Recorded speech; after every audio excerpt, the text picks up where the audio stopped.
About a month ago, I finished the 4th draft of my science fiction young adult superhero novel, Red Skies. And now, I'm about to do something that I've never done before. But before I get into that, let me give you guys a little bit of context on who I am and what I've been writing if you're new to the channel. I'm LDJ Writes, a fantasy and science fiction writer who has been working on a large-scale world-building project that I call the Eternal Keyverse. And I've been working on this project for the better part of 10 years now. And Red Skies is actually the first book that I ever wrote in the Eternal Keyverse. And around the time that I finished Red Skies back in December, I came to the conclusion that I want this book to be my self-publishing debut. But before I can self-publish this book, I'm gonna need to revise it. And while this is the 4th draft, I've never really gotten any real substantial feedback and critique on this version of the story. In fact, I'm a writer who really hasn't had a lot of constructive feedback in general on my writing. I've kind of been writing in a vacuum since I started. Of course, I've gotten feedback and criticism here and there. I've been an active user on Wattpad since about 2014, where actually an early version of Red Skies kind of blew up. It didn't really blow up. I think it's sitting at 250,000 reads at the moment, which is, that's a lot of reads compared to, the average book on Wattpad, but it's still nothing compared to the actual popular books on that platform. I say all that to say that I have received feedback. It's not like I've never received feedback ever, but on Wattpad, you kind of just get comments like it's a social media post, not really people diving into the novel and, breaking things down from a craft level. And that's what I'm planning on doing now that I've finished the 4th draft of Red Skies. I am officially going to be seeking out beta readers for the first time ever. Now, if you guys are new to the channel or you just didn't see my last 2 writing vlogs, let me tell you guys what Red Skies is about.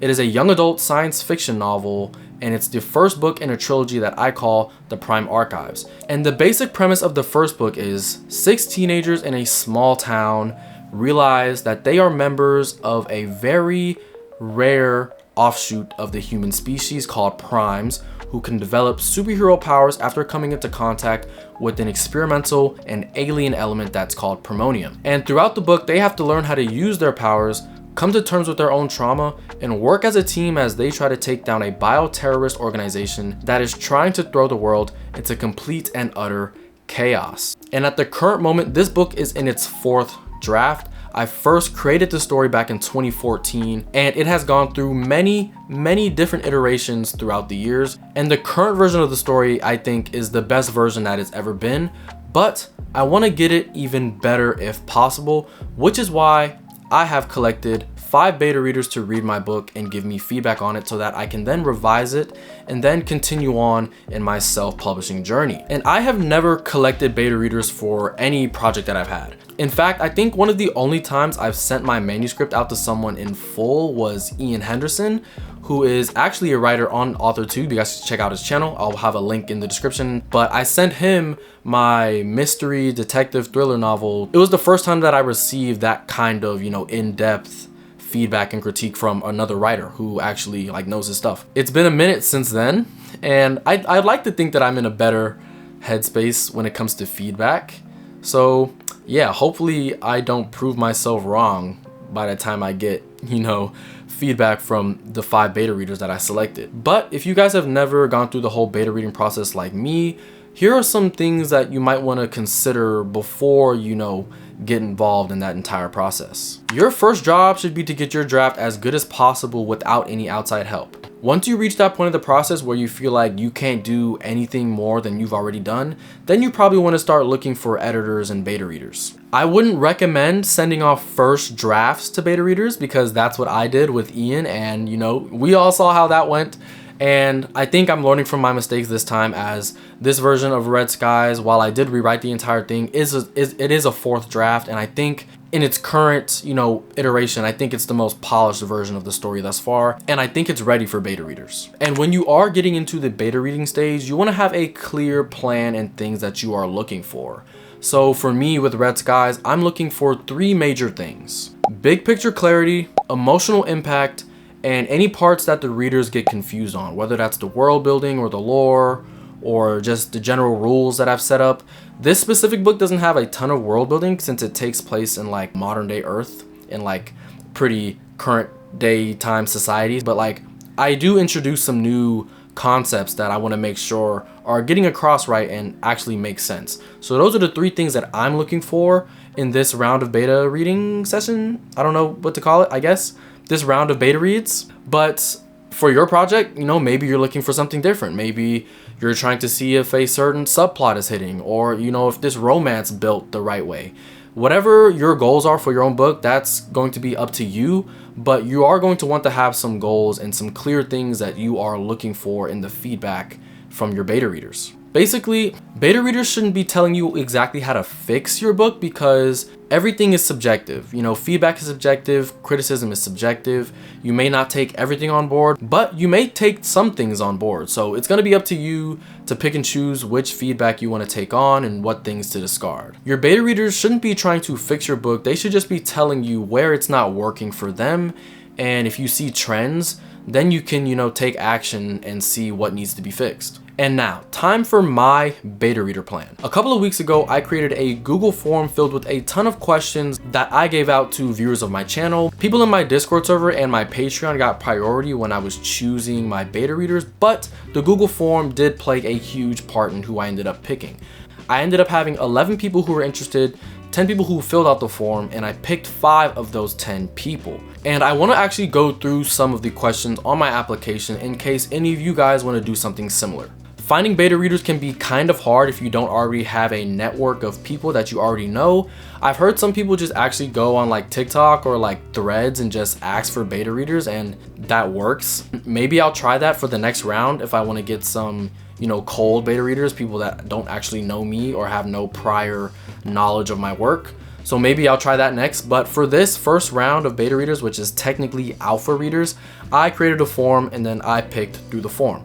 And I'm going to get into a couple of the questions that I asked people to get to know them as readers and also to make sure that they were a good fit, not only for my story, but for me as a creator. So my application had about 20 or so questions. Most of them were multiple choice, a few of them were short answer. And if you're watching this and you actually filled out the form, thank you so much for actually filling out the form. I was surprised that even 10 people did it. If you didn't end up getting an email from me, because I am recording this after I sent out my emails to my 5 chosen beta readers, please don't take it personally. I didn't want to overwhelm myself with too many readers, and I tried to pick the best readers that I felt would help me at this current stage. But I am going to be doing, you know, another round of beta readers, so, you know, maybe I'll still go and choose the 5 people that I didn't pick this time around.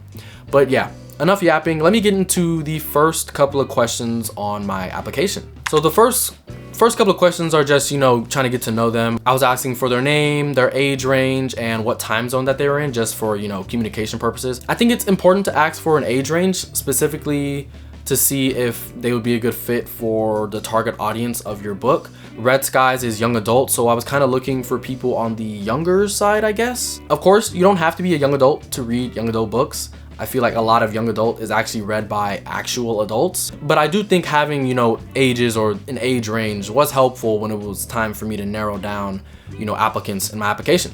And next up, I asked, are you okay with being mentioned in YouTube videos? Because as you guys can see, I'm making a video about this. I may not use people's like full names and stuff when I'm showing like feedback in future videos, but I just wanted to make sure that I had their consent when it came to potentially mentioning them in videos. You probably aren't gonna have to, you know, include this when you're asking people for betas, but this is something that I included in my application. Next up, I asked, have you beta read a novel before? Now, there's really no right or wrong answer because I was looking for a mix of different people. There are a couple of beta readers on my roster who haven't beta read before, and I think it's important to have a good mix of experienced readers and casual readers and, you know, people in between. Next up, I had some questions on how to get to know them as a reader. So basically, how do they give feedback? Again, no right or wrong answers. I asked them how often do they read fiction? What genres do they read the most? Do you normally read standalones or series/trilogies? I asked this question because Red Skies is the first book in a trilogy, which is the first series in a large interconnected series in my, you know, universe. So I wanted to make sure that people had some interest in reading a series, but this also wasn't like, you know, a make or break question. I asked them what do they enjoy most in a book, and the choices here were character development, world building, emotional impact, political or philosophical themes, action and pacing, and romance/relationships. And my book has all of these elements, but in varying degrees. And for this specific question, I was looking for, certain things. So specifically for Red Skies, I have a lot of character development. I've got political and philosophical themes. I got a lot of action and pacing. I've got all of these things in there, but like those 4 things, or maybe the first 3 really, are the things that show up the most in the book. And I was trying to find applicants who selected those things that they enjoy in the book, because I figured they'd be more likely to enjoy the story of Red Skies. Someone who might have picked just romance, relationships, and character development may not exactly have vibed with, Red Skies as a whole, because there is romance, there's a few romantic subplots, but it's not like a main part of the story. And it really is not the main part of any of my books. And next we get into some of the short answers. So I asked them, when something doesn't work in a story, how do you usually explain that? And I also asked, what does constructive criticism mean to you? Basically, I was trying to see how exactly they approach feedback and if they are able to articulate how they feel about something that they don't like.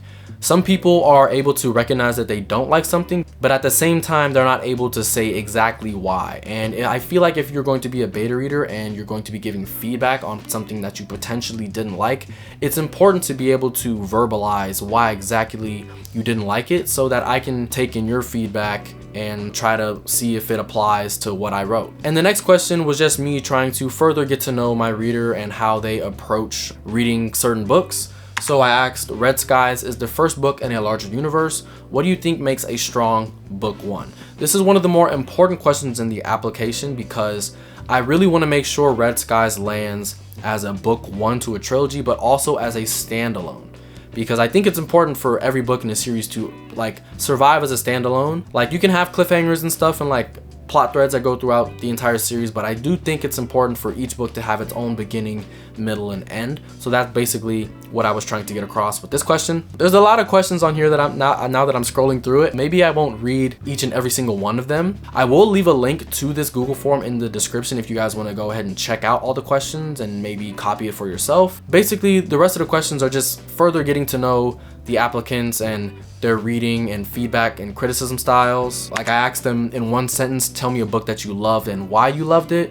And then I asked them the inverse, tell me about a book that you didn't like and why you didn't like it. And the last question, I asked them, why do you specifically want to read Red Skies? And I actually really liked reading through the responses to this question, because I got some cool responses. Like, some people had been reading Red Skies through my Patreon or my Substack. Some people had just seen me talk about it in videos and wanted to read more.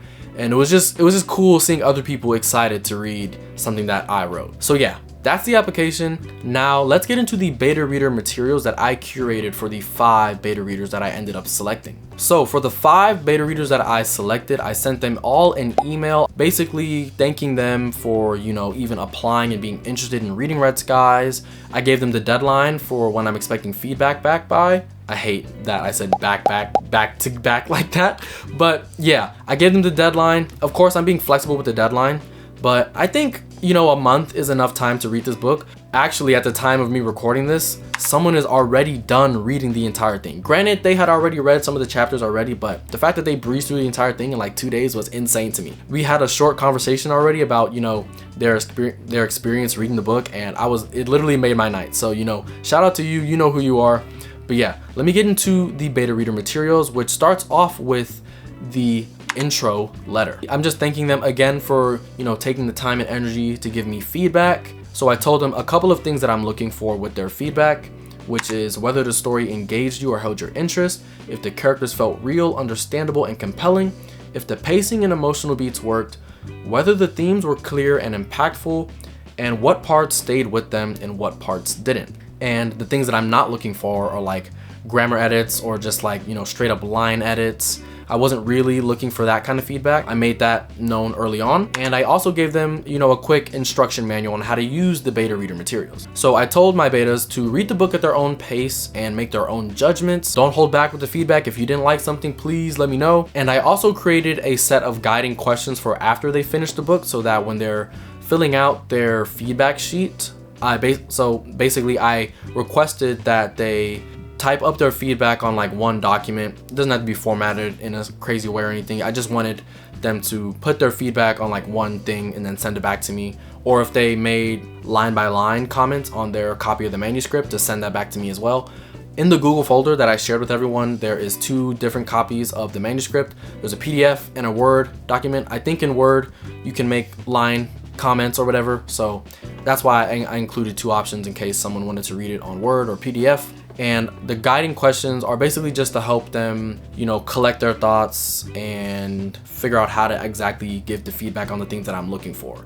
And specifically with the guiding questions, I didn't want them to be too leading. They're guiding questions, but not leading questions. So there's nothing like super specific that would like, I guess, alter how they're thinking or plant any seeds on how I want them to experience part of my book. I tried to keep the questions vague, not cookie cutter, but enough that I can get what I need, but not too much that it kind of clouds their judgment, I guess. I hope that's getting across in the right way. I'll also be linking the guiding questions in the description. I'll go over a couple of them in this video, but I'll link the whole thing in the description so you guys can see everything that I asked. And of course, I didn't make it a requirement for them to answer every single question because it's a decent amount of questions in there and it's divided by sections, but it was basically to just get their mind, you know, turning when it's time for them to, you know, type up their feedback after they finish the book. And after the guiding questions, I included an optional marketing questionnaire, which would basically help me figure out how to market this book when it's time for that later on in the self-publishing journey. Let's get into some of those guiding questions. So I have it broken up into different sections. So there's a general impression section, which is basically like what were your overall feelings reading the book? Did the story hold your attention? There's the character section where I asked, which characters did you connect with the most, the least? Did any characters feel confusing? How did you feel about the protagonist? Because I do have 3 main protagonists, 3 point of views, so I asked them how they felt about that. There's some questions about plot and structure. There's a few world building questions. There's questions about the emotions and themes they felt and picked up on while they were reading. Some writing style, clarity and flow questions, and then the last section is just overall feedback. So like, what was your favorite character or scene? If you could change one thing or scene in the book, what would it be and why? And the last question is, would you recommend Red Skies to a friend? Why or why not? And then I'll just breeze through the marketing questionnaire. All of this stuff will be linked in the description if you guys want to take a further in-depth look at it. But here, this is also broken up into sections. Basically, I'm asking, who is this book for? How does the hook and appeal of the book work? How does the title and cover feel? So basically, like, does the title Red Skies actually fit the book? And what kind of imagery does that title evoke? Or like, what could you imagine the cover looking like? I do have a working cover for this book. It's just something that I use. I'm not going to be able to use it as the actual book, but I'm going to use it as like a reference for the cover designer and artist that I eventually reach out to for this book. And then I asked some questions regarding tone and market fit. And the last thing is like engagement and recommendations. So like, would you recommend this book to a friend? What would make you less likely to recommend it? Now that I'm going through this, I'm realizing some of these questions are asked like multiple times just in different ways, which is part of the reason why I made certain things optional and that you didn't have to answer every single question. But I just tried to make it, you know, as thorough as possible because I've never done this before. And I'm just hoping that, you know, I can get the kind of feedback that I'm looking for. That's basically my beta reader materials. I capped the whole thing off with a final note, thanking them again because being a beta reader is a monumentous task, and I don't think people realize just how important they are to the publishing process. Whether you're self-publishing or doing traditional publishing, feedback is one of the most important parts of writing a book because, you know, you can think you're writing the best thing ever, but at the end of the day, you're trying to sell this book to readers and you want to make sure that people actually enjoy the book that they're reading. So getting feedback from outside voices is very, very important. And I'm looking forward to the feedback. I'm a little nervous as well, but you know, I'll be all right. I think it's going to be a good experience and I actually can't wait to do this for my other books in the future. And before I get out of here, I'm gonna give you guys some tips on seeking out beta readers of your own. And tip number 1 is be specific in who you ask. Basically, if you're writing a romance story, you probably don't want to reach out to people who only read like historical fiction or nonfiction. And also, you want to be realistic about your time commitment. If your book is 200,000 words, I don't think it's realistic to expect feedback from your betas in like a week. Red Skies is 112,000 words, I think. I think actually, no, I think that's the word count of another one of my books. Red Skies, I think, is 104,000 words. So I gave people 4 to 6 weeks to read it. It's about a little bit over a month. I think that's reasonable, and I'm being flexible around this deadline as well. If people need more time, they're more than welcome to have it. That's part of the reason why I got 5 beta readers as well, just in case a couple of them lag behind. And you also want to be intentional about the type of feedback you are trying to receive. Like I mentioned earlier in this video, have a plan, and you want to have like kind of a sense of what you already know is not working. Like basically you kind of already want to have an idea on what's not working or things that you maybe want to improve here and there. Beta readers can, you know, find new problems, but it'd be helpful but they can also just further cement things that you are already thinking about. Tip number 2 is don't ask everyone you know. I haven't done this, and I'm glad I haven't, because I definitely know that this would, you know, put a massive hit on my confidence. But I have seen other writers just go on a sending spree where they send it to, you know, everyone in their family, everyone in their group chat. And I feel like that amount of, you know, unfiltered feedback from people who maybe aren't writers or avid readers can be very overwhelming, and it might not even be helpful in the long run. So don't send it to everyone you know. Be very intentional and careful about who you're sending it to, especially if you're doing like your first round of beta readers. That's part of the reason why I created an application, so that I could have a little bit more control over who I was sending it to. And tip number 3 is set expectations early. Not only for yourself, but for your beta reader. So basically have a clear deadline, have some idea about how the feedback that you receive is going to be used, and make sure that your betas know that there is no obligation to finish. I feel like if you pressure them to, you know, finish the book, it might make them less likely to want to finish it, or they might read it with a different lens. So just make it known that it's okay if they don't finish, but still ask for their feedback regarding why they didn't finish, because you might find something, you know, very beneficial in that type of feedback, even if they didn't, you know, finish your book. And tip number 4, which is arguably the most important, is be prepared to hear some things that you don't want to hear. The whole point of beta reading is to receive constructive criticism. And of course, opinions are subjective, but everyone isn't going to like every single aspect of your book, especially if it's in its early stages. You're gonna have to prepare yourself mentally to hear some things that you maybe don't want to hear. Writing is something that's deeply personal, because you're pouring yourself into every single one of your characters, the plot, the world. So sometimes when you receive constructive criticism on, you know, something you wrote, you may be more prone to taking it personally.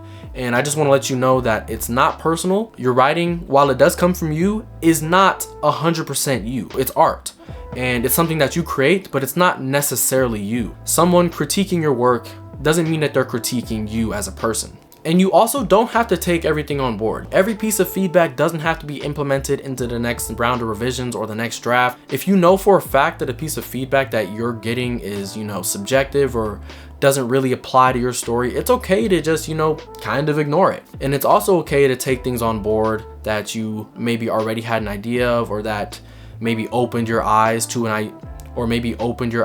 issue that you weren't seeing beforehand. Just keep an open mind, take what you need, and, you know, disregard what you don't. I'm expecting to receive this feedback around February 8th. So once I do receive all my feedback, I'm going to do another round of revisions, hopefully finish that within 1 to 2 months. And then from there, I'm going to go on the hunt for developmental editors. And then probably from there, I'm gonna get a copy editor and then a cover designer. And then we're really gonna hit the ground running with the whole self-publishing thing. I'm aiming for October to be done with like the bulk of, you know, the writing portion of things. Like I want a solidified final draft by October, and then hopefully I can get the book published in November, December at the latest. So that's my plan. Your plan doesn't have to be that. You know, you can take as long as you want to, or go as fast as you want to. This process is your process, and you know, you're gonna do what works for you. And I think that this is what's going to work for me. Now, I wanna turn this over to you guys. Have you ever used beta readers for your work? And if you have, how did that go? And if you haven't, what scares you the most about receiving feedback on your work? If you guys enjoyed this video, don't forget to like, comment, subscribe, and share it with a friend. I've been LDJ Writes, and I'll see you guys in the next one. Peace.